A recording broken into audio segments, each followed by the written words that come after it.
The letter arrived on a Tuesday morning, exactly 48 hours after my new yacht slipped into Charleston Harbor under my name. I stood at the kitchen counter with a mug of black coffee in one hand and the envelope in the other. The return address belonged to a law firm I had never hired. The paper felt heavier than it should have, maybe because I already knew who had sent it. Rachel Carter had been out of my life for 2 years.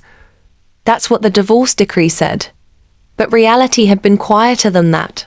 The silence had taken months to earn. I set the envelope beside the coffee and looked out toward the water.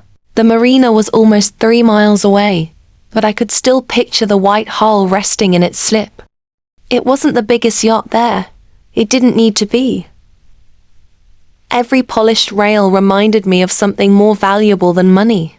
It reminded me I'd started over at 57, when most people believe life only moves in one direction.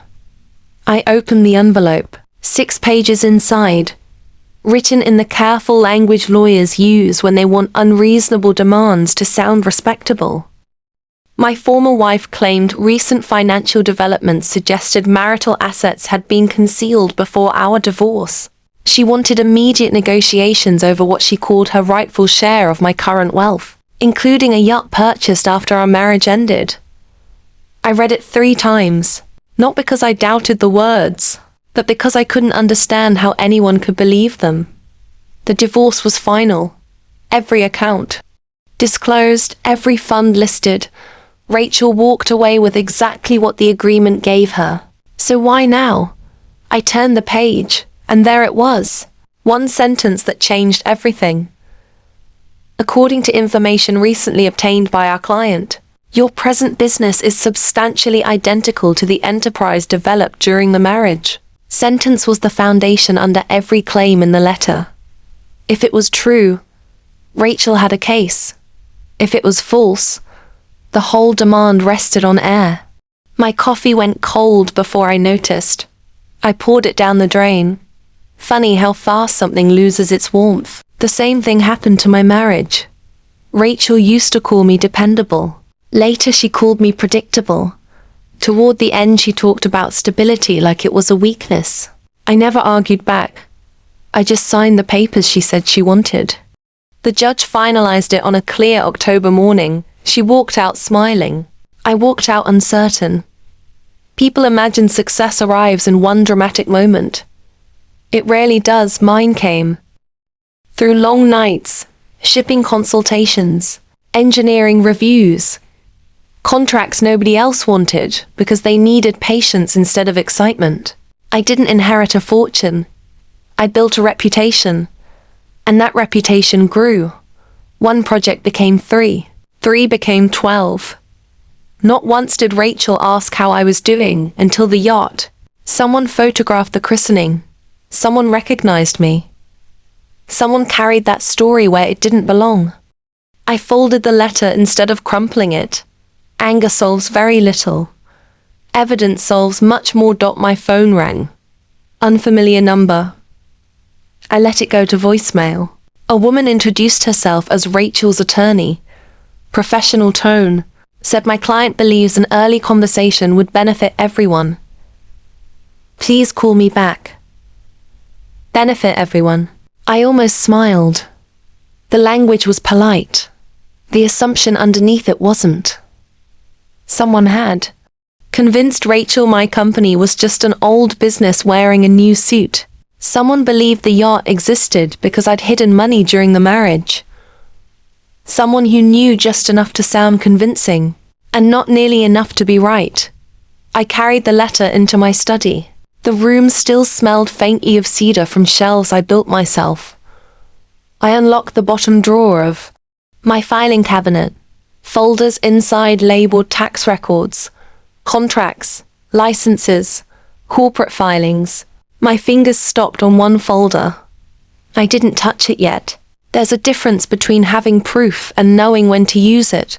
That took me years to learn. That evening I called my attorney, David Mercer. I summarized the letter. He stayed quiet until I finished. Then he said, "Don't answer them yet. Send me every page." I want to see exactly how they're framing this."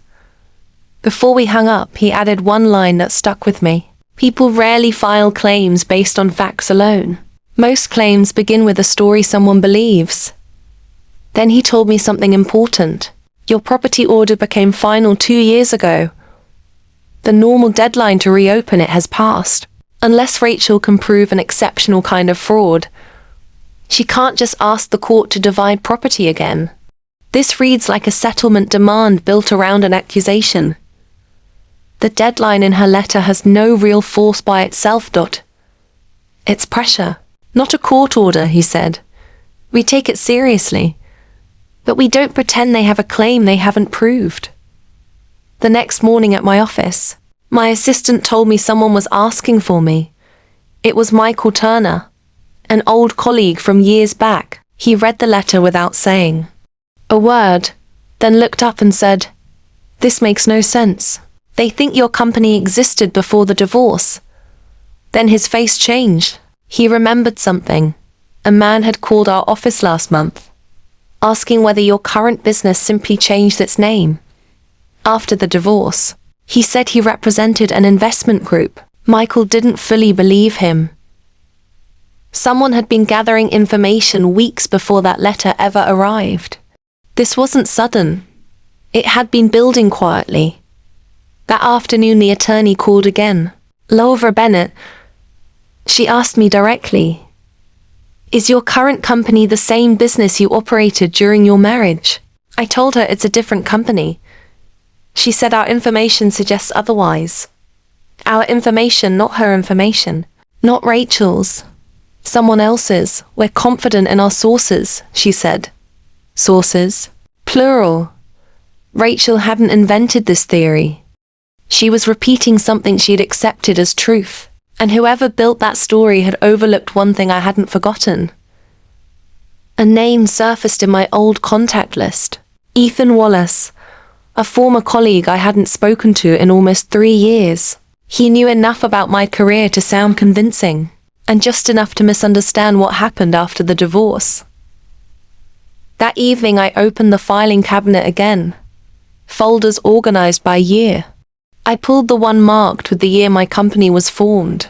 The articles of organization, filed 5 months after my divorce became final. Then the operating agreement, tax registration, licenses, insurance, the lease on my first office. Every document told the same timeline. My new company had none of the old business's cash, contracts, equipment or clients. I funded it with money I earned after the divorce and a loan secured only by my post-divorce income. The next morning David spread every document across his conference table, checked every date, every filing number. "This is clearer than I expected," he said. Then he tapped one page. "This may matter more than everything else. It was my first client contract after the divorce, dated months after the decree. This establishes independent commercial activity," he said, "and timing." Then he pulled one folder aside, the patent file, the port efficiency system I developed and filed after the divorce, the foundation of nearly every project my company had completed since. "They don't know this exists," he said. "Keep it that way. Let them keep looking in the wrong direction." Rachel wasn't searching for the truth. She was searching for confirmation, and those are never the same thing. 3 days later, my client Linda Brooks called uncomfortable. A man had asked her whether there was an ownership dispute involving my company, whether pending legal issues might affect future contracts. She hadn't told him anything, but she wanted me to know someone was trying to create doubt. An hour later, a shipping executive in Savannah sent a similar message. 2 contacts, 2 cities, the same pattern. This wasn't about one letter anymore. Someone was testing my professional relationships. I forwarded everything to David. His reply came fast. "Don't respond emotionally. Save everything." That afternoon Michael came back with something else.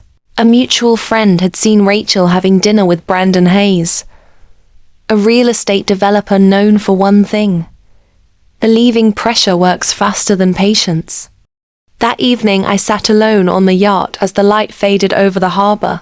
The quiet usually cleared my thoughts. Tonight it only sharpened them. Rachel knew me well enough to understand one thing. I cared deeply. What she didn't know yet was exactly how much proof I was sitting on, and how carefully I intended to use it.